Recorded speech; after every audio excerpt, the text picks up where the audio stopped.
LG कह रहे सरकार जेल से नहीं चलेगी। ये पॉलिटिकल शेड्यूल करे, जनता इसका जवाब देगी। दिल्ली के सीएम अरविंद केजरीवाल को राउज एवेन्यू कोर्ट ने एक बार फिर ईडी रिमांड पर भेज दिया है। केजरीवाल को अब 1 अप्रैल तक ईडी दफ्तर में जांच एजेंसी के सवालों का सामना करना पड़ेगा। कोर्ट में रिमांड अर्जी पर सुनवाई के दौरान दोनों पक्षों ने कई अहम बातें बेंच के सामने रखी।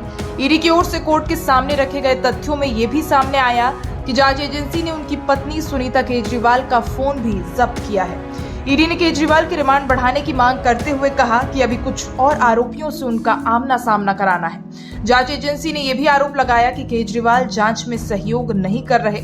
कहा गया कि वो अपने फोन का पासवर्ड नहीं बता रहे। ईडी का कहना है कि एक मोबाइल फोन में डेटा निकाला गया है और उसका विश्लेषण किया जा रहा है। हालांकि 21 मार्च को अरविंद केजरीवाल के आवास की तलाशी के दौरान जब्त किए गए अन्य 4 डिजिटल उपकरणों का डेटा अब तक नहीं निकाला जा सका है, क्योंकि केजरीवाल ने अपने वकीलों से बातचीत करने के बाद पासवर्ड लॉगिन क्रेडेंशियल देने के लिए समय मांगा है। आपको बता दें 21 मार्च को केजरीवाल को गिरफ्तार किए जाने से पहले ईडी ने दिल्ली के सीएम के घर पर छापेमारी की थी। कोर्ट ने उनके घर से कुछ डिजिटल डिवाइस और दस्तावेज बरामद किए थे। केजरीवाल को शराब घोटाले से जुड़े मनी लॉन्ड्रिंग केस में गिरफ्तार किया गया है। केजरीवाल का फोन भी ईडी ने जब्त कर लिया है। इससे पहले खबर आई थी कि ईडी ने अरविंद केजरीवाल की पत्नी के दूर के रिश्तेदार के यहाँ भी बड़ी कार्रवाई करते हुए रेड मारी है।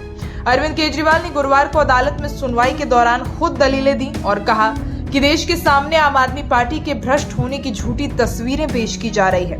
उन्होंने ये दलीलें तब दी जब ईडी ने उन्हें स्पेशल कावेरी बावेजा की अदालत में पेश किया। ईडी ने केजरीवाल को और 7 दिन की हिरासत का अनुरोध करते हुए कहा कि मामले से जुड़े कुछ लोगों से उनका आमना सामना कराने की जरूरत है। कोर्ट ने दोनों पक्षों को सुनने के बाद फैसला कुछ देर के लिए सुरक्षित रख लिया।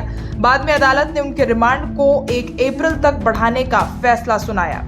कोर्ट के बाहर केजरीवाल के वकील ने आज की सुनवाई को लेकर भी कई तरह की जानकारी दी है। केजरीवाल जी ने रिक्वेस्ट की कोर्ट को कि मैं व्यक्तिगत रूप से कुछ कहना चाहता हूं, जो कोर्ट ने अलाउ किया, और उन्होंने बताया डिटेल में कि मेरे खिलाफ क्या एविडेंस है और कोई एविडेंस नहीं है, एक गवाह का बयान है जैसे भी है। उसके बाद आखिर में उन्होंने कहा कि मैं पुलिस रिमांड को एज सच अपोज नहीं करता हूं और जितना भी आप ये चाहे मेरे को कस्टडी में रख सकते हैं, मैं पूरा कोऑपरेट करूंगा।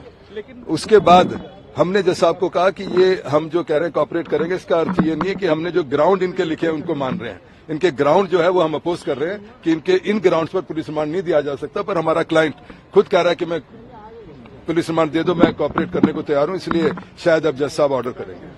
अच्छा, लेकिन 100 करोड़ सीधे सीधे रिश्वत मांगने का ईडी ने बड़ा आरोप लगा दिया है केजरीवाल पे। देखिए, ये तो अब आप ईडी से पूछना कि 1922 अगस्त में ईसीआई होती है, पहली अरेस्ट होती है, उसमें 4 कंप्लेंट फाइल होती है, सप्लीमेंट्री 1 होती है, 2 होती है, 3 होती है, 4 होती है, 5 होती हैं।